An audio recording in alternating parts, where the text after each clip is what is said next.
Subscribe channel Truth.id dan aktifkan lonceng notifikasi untuk mendapatkan informasi seputar live streaming dan video khotbah terbaru. Posisi tombol subscribe berada di kanan atas channel kami dan jangan lupa nyalakan loncengnya.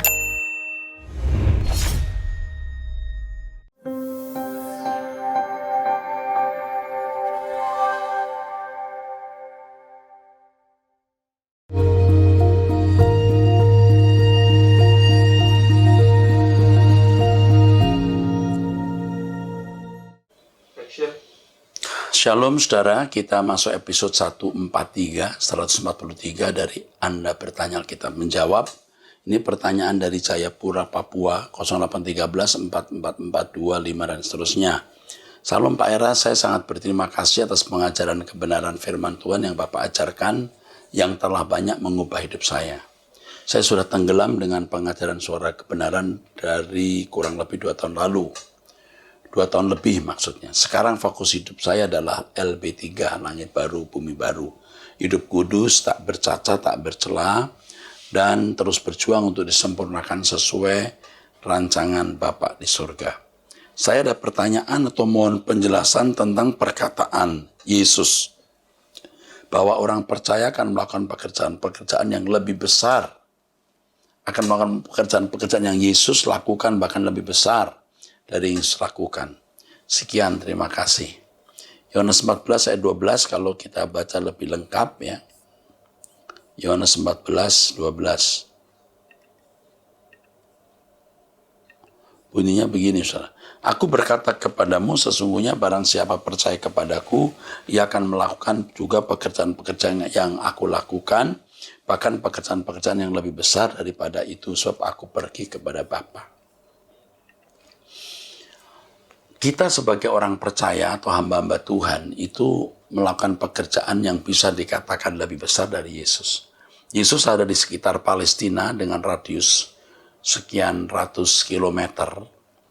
Tetapi ada banyak pembicara, pengkhotbah, penginjil yang ribuan kilometer.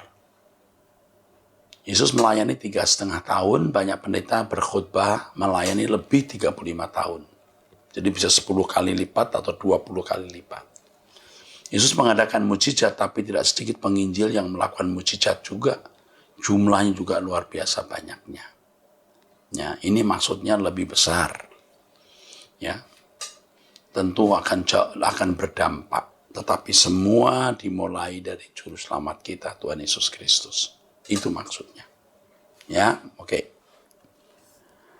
Kita teruskan dengan 0812 85434 dari wanita usia 52 tahun di Tangerang. Salam Pak Eras, senang saya akhirnya bisa menemukan pengajaran kebenaran dari Bapak yang sebelumnya tidak pernah saya dapati dimanapun. Sangat berbeda dengan pengajaran-pengajaran lainnya. Pengajaran Bapak keras tapi benar-benar menyentak kesadaran saya bahwa tujuan hidup kita utama adalah terfokus menyenangkan hati Tuhan. Di bawah ini ada 2 pertanyaan tentang setelah kematian yang mengusik pikiran saya. Mohon pencerahannya Pak. Pertama, Bapak ada menjelaskan orang yang bukan Kristen tapi selama hidupnya berbuat baik dan mengasihi sama seperti dirinya sendiri akan masuk LP3 tapi jadi anggota masyarakat biasa. Saya sangat setuju karena mana mungkin orang seperti itu disiksa di api neraka. Tetapi pernyataan Bapak itu ditentang keras oleh teman saya dari gereja lain. Dia mengutip ayat seperti Yohanes 14 ayat 6, Yohanes 6 ayat 40, bahkan teman saya memforward dari YouTube untuk buktikan ke saya. Ada biksu yang mati suri hidup kembali, katanya melihat Siddhartha Gautama, orang baik, di neraka. Maaf, yang ini jangan kita mudah percaya. Ini subjektif. Jangan begitu. Ya, standar kita harus Alkitab, bukan kesaksian orang yang tidak jelas begini, ya. Ini teman saya bilang siapapun orangnya, sebaik apapun perbuatannya di dunia, bila tidak melalui Tuhan tidak melalui Tuhan Yesus maksudnya, mereka setelah kematian tidak bisa berada di LP3. Kesal sekali saya mendengar pernyataan teman saya, Pak. Tolong bantu klarifikasi, Pak. Oke. Yohanes 6:40 saya baca dulu ya. Yohanes 6:40, apa sih isinya?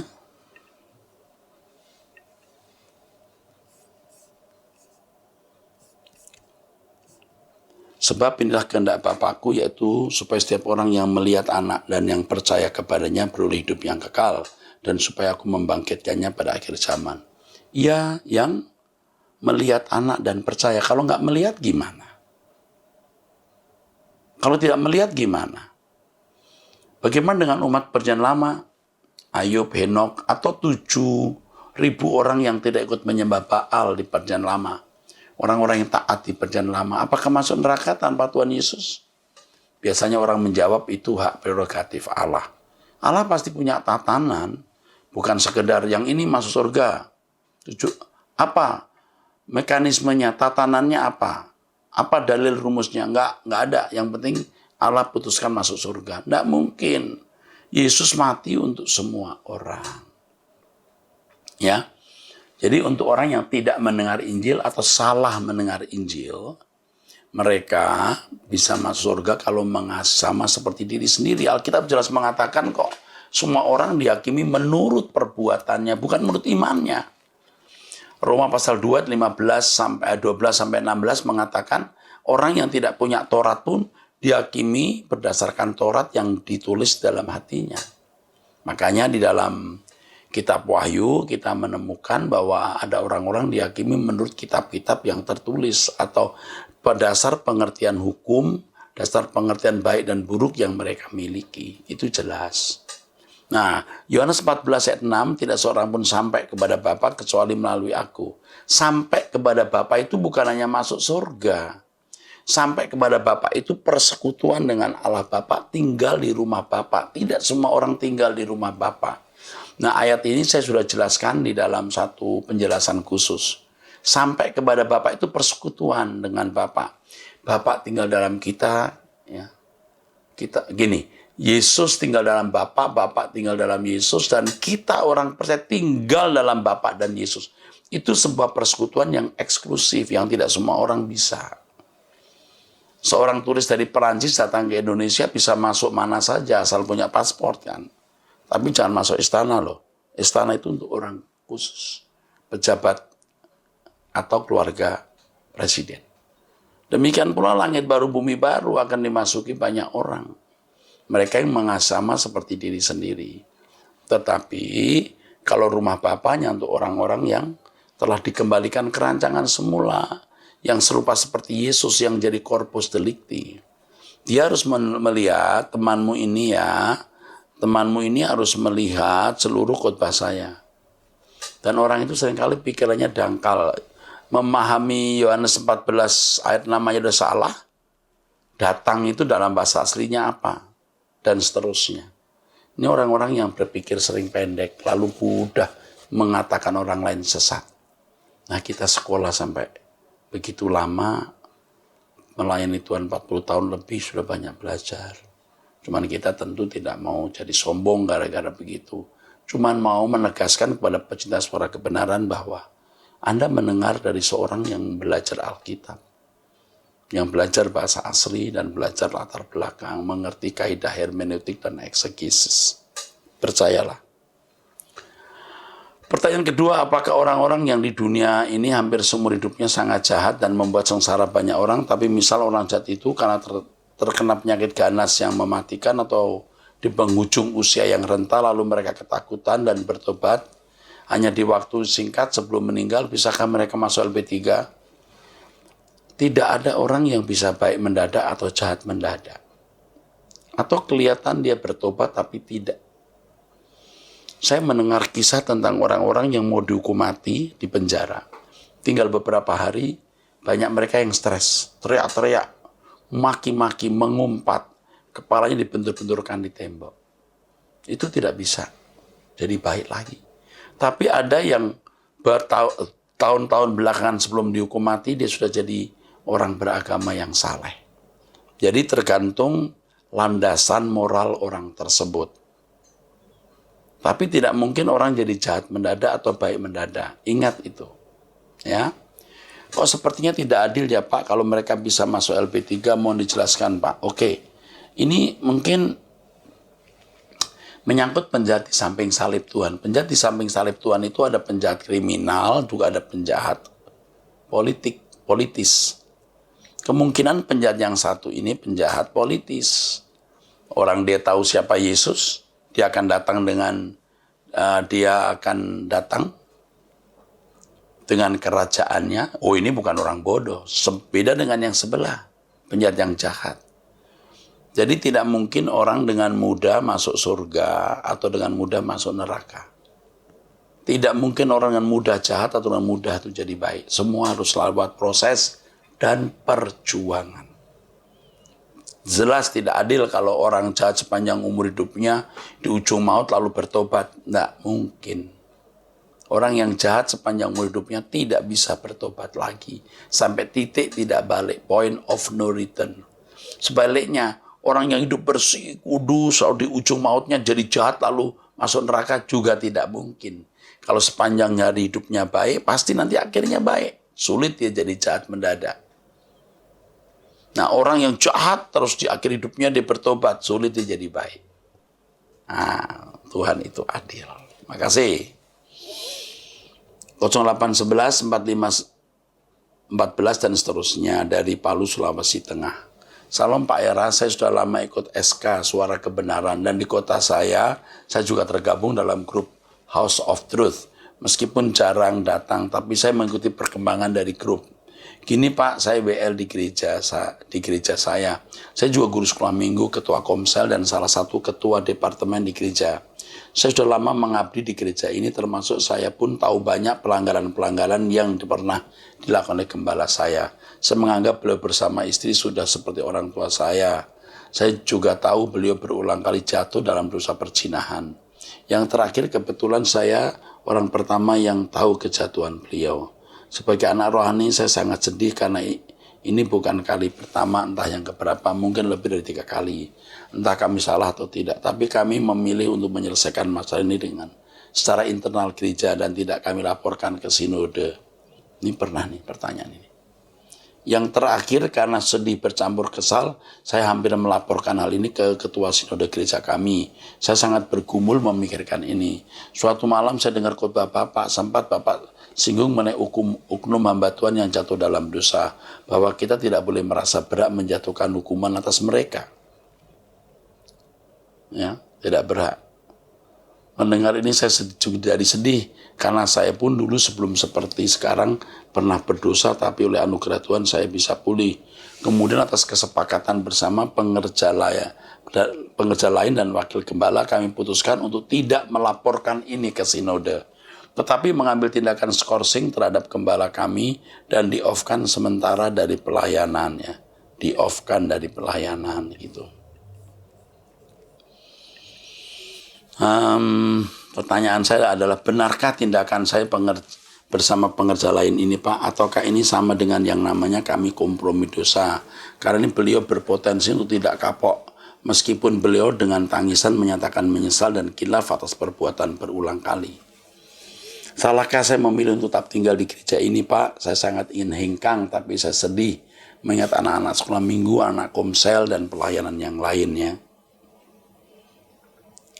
Saya merasa tidak ada lagi yang bisa menggarami mereka, mengingat saya segelintir pengerja di gereja kami, termasuk saya yang mengerti kebenaran murni, meskipun saya belum sempurna dan masih belajar. Dan mengingat banyak gereja di sini yang secara tidak kebetulan saya pun banyak tahu tentang pelanggaran hamba-hamba Tuhan itu dan pengerja mereka. Maka tidak ada patron lain yang menjadi alasan untuk saya pindah. Apa gembala saya bisa berubah dan dipulihkan Pak? Aduh, saya gimana jawabnya ya?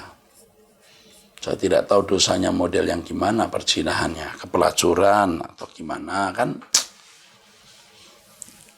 Aduh, ini marwat nih saudaraku, saya juga pusing nih kalau baca begini nih. Kalau udah masalah pendeta nih, pusing ini. Di-off-kan, tapi mengambil tindakan skorsing terhadap gembala kami di-off-kan. Ini sebenarnya sama juga. Nanti kalau sinode tahu, kenapa di-off-kan? Ini bahaya. Ini nggak kapok-kapok nih pendeta ya. Salah itu bisa, tapi tolong berhenti deh ya.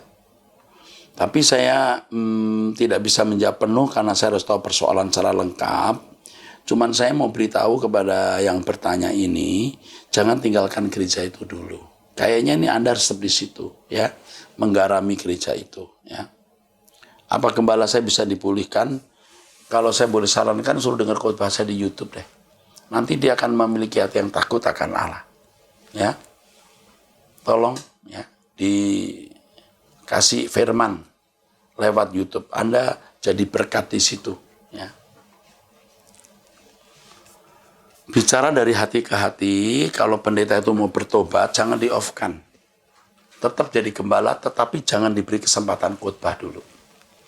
Jadi secara de jure, secara de facto dia masih gembala atau pimpinan. Tetapi dalam kegiatan khotbah, sebaiknya orang lain yang khotbah. Kalau dia mau bertobat, didoakan dan betul-betul bertobat, itu kan Allah juga mengampuni. Jangan diteruskan penghukumannya, ya. Tetapi dia jangan khotbah dulu, karena kalau khotbah itu membagi spirit. Lalu kalau mendoakan orang-orang, ya coba orang lain ikut mendoakan atau digantikan dulu. Apalagi kalau ngusir-ngusir setan, bahaya kalau dia hidup nggak bersih, ya. Kadang-kadang setan juga mau keluar, tapi setan bisa mempermalukan dia. Dampingi pendeta ini, ya, jangan dihukum selama dia masih bisa bertobat. Kalau dia masih bisa menyesal sampai nangis-nangis, ini nggak gampang loh pendeta begini. Biasanya dia pokoknya nggak mau ngaku, tapi dia masih mau nangis-nangis itu, ya mungkin udah ketahuan kali ya. Tapi diberi kesempatan dia tetap sebagai gembala, tetapi jangan khotbah. Sebaiknya tidak khotbah dulu. Beberapa bulan, nah, tergantung bagaimana perubahan itu nanti dilihat oleh Anda dan semua majelisnya. Tapi untuk yang bertanya ini jangan tinggalkan gereja itu dulu ya menurut saya. Tetaplah di situ ya. 0812 1001 dan sekian-sekian. Nah, dari daerah Pluit, pria usia 59, istri umur 60, anak pria umur 31 dan wanita 29 ya. Salam Pak Eras, kira-kira 7 tahun yang lalu karena keluar dari gereja karena skandal keuangan dari Ibu Gembala, saat itu kami cari gereja dan sempat ibadah di Rehoboth Perwata Tower. Saya pribadi sangat diberkati dengan khotbah Pak Eras dan mulai mengikuti khotbah-khotbah Pak Eras sampai sekarang. Tapi sebaliknya istri dan anak-anak tidak tertarik. Karena saat itu Pak Eras khotbah sambil dengan nada tinggi bilang, kalau kau nggak suka dengan khotbah saya, silakan keluar dari gereja lain, cari gereja lain. Akhirnya mereka memutuskan ibadah di gereja lain, ya, di gereja lain. Akhirnya saya mengalah untuk ibadah di gereja tersebut bersama keluarga. Tetapi hanya sebagai jemaat biasa karena mereka tahu hati saya tidak di sana. Tapi di Suara Kebenaran, sebab saya sering bagi-bagikan video Pak Eras ke teman-teman dan saudara-saudara saya. Hidup saya banyak diubahkan walaupun masih kadang jatuh bangun dan terus berjuang untuk lebih baik lagi. Dulu saya temperamen. Dulu yang temperamen dan bisa berkelahi di jalan. Waduh, gak jagoan juga ini Bapak. Walaupun sudah berkeluarga dan suka nonton UFC yang berkelahi-berkelahi itu ya. Sekarang sudah tidak lagi, saya diam dan belajar sabar. Kadang berat sebab dimaki-maki tukang ojek. SB itu apa ya? Sebab dimaki-maki tukang ojek. Karena salahnya sendiri dia jatuh serempet mobil. Saya ingat terus khotbah Pak Eras, pertobatan adalah pembaruan pikiran dan sikap hati setiap hari. Pertanyaan saya adalah kadang saya kesepian sendirian, apa yang harus saya lakukan? Karena salah satunya yang menghibur adalah saat misbah pagi. Sebab lingkungan keluarga dan teman-teman adalah komunitas yang pengajarannya untuk pemenuhan kebutuhan jasmani. Anda kesepian, saya juga kesepian. Kita itu makin tua ya, makin tidak punya keinginan. Itu heran juga itu. Makin kita itu sepi juga. Tidak ada yang kita capek. Tapi yang menjadi kesukaan kita waktu kita berdoa, kita mendengarkan firman. Udah sama. Nggak apa-apa, teruskan saja ya. Pak Eras, kalau boleh saran saya, saat Bapak nyanyi di Relaxation with God, judul lagunya ditampilkan untuk mempermudah bagi kami untuk mencari dan belajar menyanyikannya kembali. Terima kasih dan teriring doa saya untuk Pak Era sehat-sehat dalam perlindungan Tuhan, dan jangan ke LP3 dulu Pak, sampai melahirkan murid-murid seperti Pak Eras. Oke Pak, ini Bapak nih ya. Ya mungkin dulu saya khotbahnya bisa kasar ya seperti ini. Sekarang sudah tidak sekasar dulu ya. Itu pun juga terpaksa saya mengatakan, kalau nggak suka dengan khotbah saya silahkan keluar dan cari gereja lain. Nah, itu sebenarnya karena satu dan lain hal. Saya tidak mau jelaskan mengapa. Tapi sekarang sudah jarang dan hampir tidak mengatakan itu. Kita sering ketemu orang-orang memang sombong-sombong, saudara. Karena dipandang semua pendeta itu sama, mata duitan. Sehingga dia juga nggak bertobat. Nah sekarang dia ketemu saya. Aku nggak peduli siapa kau. Kau yang mesti peduli Tuhan. Bukan aku butuh kamu, kamu yang butuh Tuhan. Tetapi kita sebagai pendeta kan butuh orang untuk bisa diselamatkan. Nah tidak selalu kita bicara begitu. Nah istri Bapak ini termasuk orang yang harga dirinya tinggi ini pasti ya. Tapi nggak apa-apa. Bapak harus jadi berkat untuk istri. Bapak berubah nanti dia akan bisa ke bawah ya. Jangan sebut-sebut nama saya dulu supaya jangan menimbulkan perdebatan. Kalau dia tidak bertobat ya, nanti waktu di kekekalan baru sadar, aduh, kenapa saya meninggalkan pendeta ini ya? Ternyata benar. Nyesel ya. Tapi Bapak bisa membawa istri kepada Tuhan dan anak-anak ya. Sekarang Bapak yang jadi teladan dulu ya. Jadi teladan dulu.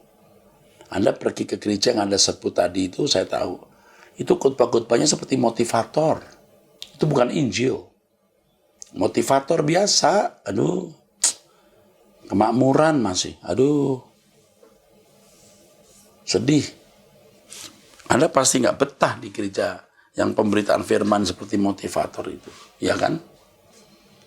Ya, tapi ya udah. Nggak apa-apa dijalani dulu. Jadi berkat untuk ini membawa istri Anda kepada Tuhan. Oke.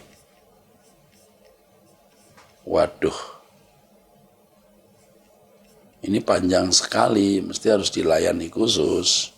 Ya. Ini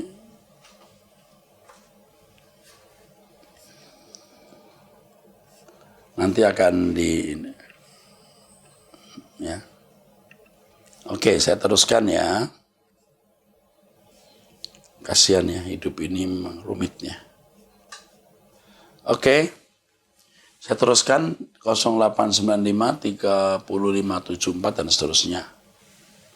Ibu rumah tangga. Salam Pak Era, saya mau bertanya lagi untuk yang ketiga kalinya saya tinggal di Kalsel, asal Kalimantan Barat. Tinggal di Kalimantan Selatan, asalnya Kalimantan Barat. Saya memiliki 2 orang anak, saya seorang ibu rumah tangga, sudah cukup lama saya ikutin khotbah Bapak. Saya rindu kalau Bapak adakan khotbah untuk yang remaja juga karena anak yang pertama sudah remaja berumur 17 tahun cowok, yang kedua 12 tahun cewek. Kalau yang besar sudah pelayanan di satu gereja ya. Dia main drum, kalau yang cewek belum. Tapi yang cewek sering saya ajak bareng mendengarkan khotbah Bapak yang Anda bertanya Alkitab menjawab.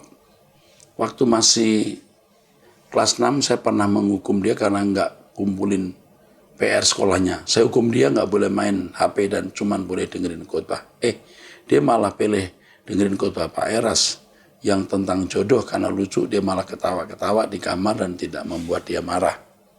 Saya mau tanyakan Pak, apa saya boleh bersikap demikian? Dan dia sudah berumur 12 tahun masih suka kartun karena saya melarang dia kalau dia dengerin musik dunia ya.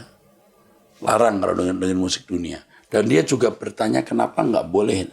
Dan saya menjelaskan kalau itu untuk orang duniawi. Kita nggak boleh seperti dia, seperti dunia, karena dan nanti mati kita akan ketemu Tuhan Yesus. Kalau yang cowok lebih mengerti kalau dikasih tahu, dia lebih jawab, iya Pak, apa saya terlalu kasar ya untuk menasihati anak-anak saya? Karena nasihatinnya agak keras, maksudnya agak kasar. Karena kalau terlalu lembut dia tidak mengerti. Mosok.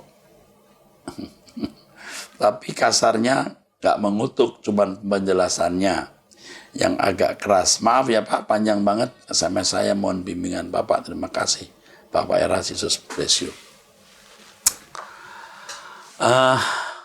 Ibu itu cinta Tuhan dan ingin anak-anak cinta Tuhan juga.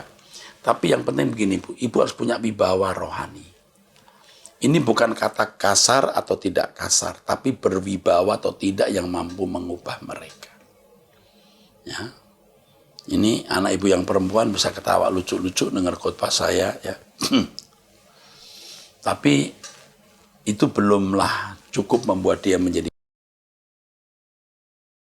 berarti tidak boleh dibatasi.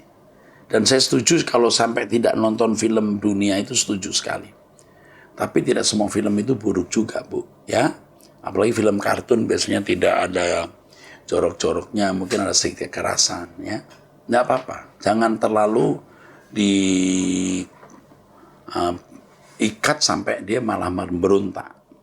Kewibawaan ibu yang menuntun anak-anak kepada Tuhan itu harus ada. Dengan lemah lembut, ibu jangan berkata, lemah lembut dia nggak ngerti. Bukan lemah lembut atau kasarnya, bukan soal kasar atau lemahnya. Tetapi masalahnya adalah apakah ada kewibawaan dengan kasih yang tulus. Saya percaya ibu punya kewibawaan karena ibu takut akan Allah. Jadi nasihatin, ya, film kartun jangan dihapus sama sekali. Ada jam-jamnya nonton, ada jam-jamnya tidak. Lagu dunia sebaiknya tidak dinyanyikan. Kalau lagu dunia loh ya. Nah itu saja nasihat saya. Ibu kiranya bertumbuh terus dan ibu tidak akan dikecewakan Tuhan. Pasti Tuhan sertai ibu yang mengasihi Tuhan dan mengasihi anak-anak untuk bisa mengasihi Tuhan. Oke. 0815 53047 dan seterusnya, wanita usia 42 tahun di Surabaya. Salam Bapak, saya sangat diberkati dengan pengajaran Truth ID yang dikembalakan oleh Bapak dan tim GSKI. Saya makin memiliki pengertian yang murni dan melakukan kebenaran firman Tuhan setiap hari.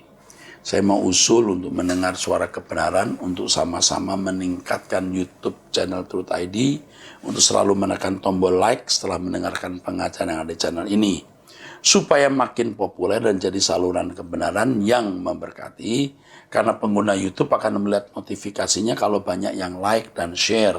Terima kasih atas pelayanan Bapak Gembala Erastus. Tuhan Yesus memberi hikmat dan perkenanannya selalu melalui pelayanan Bapak dan teman. Oke, ini Mas bagus. Jadi nanti saya akan sarankan untuk saudara tekan tombol like dan subscribe. Tekan tombol like. Oke. Nanti saya akan suruh jemaat tombol like supaya mendapat notifikasinya untuk pengguna YouTube, ya. Siap. Terima kasih, ingetin saya, di sini ada staff saya. Ingetin saya suka lupa. Oke, terima kasih ya untuk yang memberikan masukan ini. 0856 5918 dan seterusnya, ibu usia 44 tahun. Salam Pak Pendeta Erastus, saya diberkati dengan khotbah-khotbah yang khotbah-khotbah juga abam yang disampaikan Bapak. Pak, saya mau bertanya, jika seseorang mempunyai kasih tapi masih punya emosi yang meledak-ledak, terutama pada karyawan ataupun orang yang tidak sedarah dengan dia, apakah berarti orang itu mempunyai kasih atau tidak? Saya jawab dulu ya, bisa punya kasih tapi kasih yang terbatas karena dia tidak atau belum dewasa.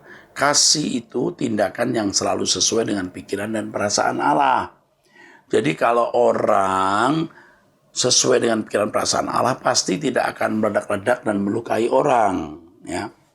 Dia bisa memberi pada orang yang dianggap kasihan ataupun pada saudara-saudara kandungnya ataupun ke hamba Tuhan. Tapi kalau ke saudara saya sebagai istri boleh dikatakan tidak. Nah ini nggak dewasa, itu bukan kasih.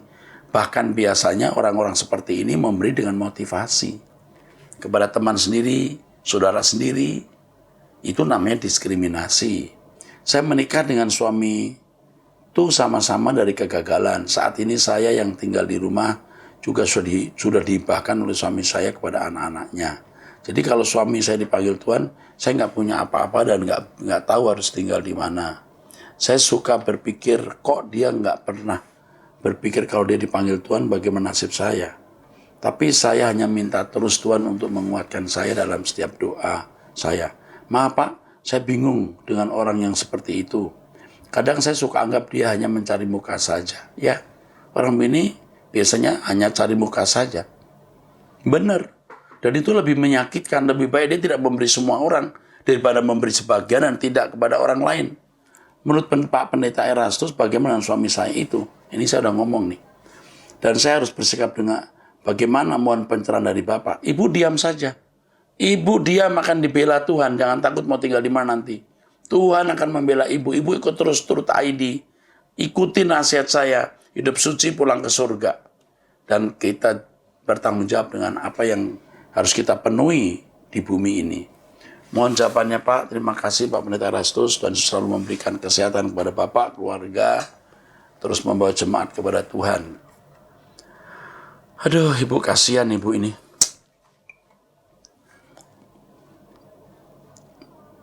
Ini kok bisa ya begini. Suami Ibu ini tidak dewasa. Dia hanya cari kesenangan sendiri. Memberi pun bukan karena mau menyenangkan Tuhan. Memberi pun hanya karena menyenangkan hatinya. Ada orang yang begitu. Memberi pun juga karena mau menyenangkan dirinya sendiri. Bukan karena mau menyenangkan hati Tuhan. Dia punya agenda pribadi. Maka dia memberi kepada siapa dia mau memberi. Dan tidak memberi siapa yang dia tidak ingin memberi. Konyol itu. Tapi ya sabarlah Bu ya. Nggak apa-apa ya. Tuhan berkati Ibu. Sampai ketemu di episode yang akan datang.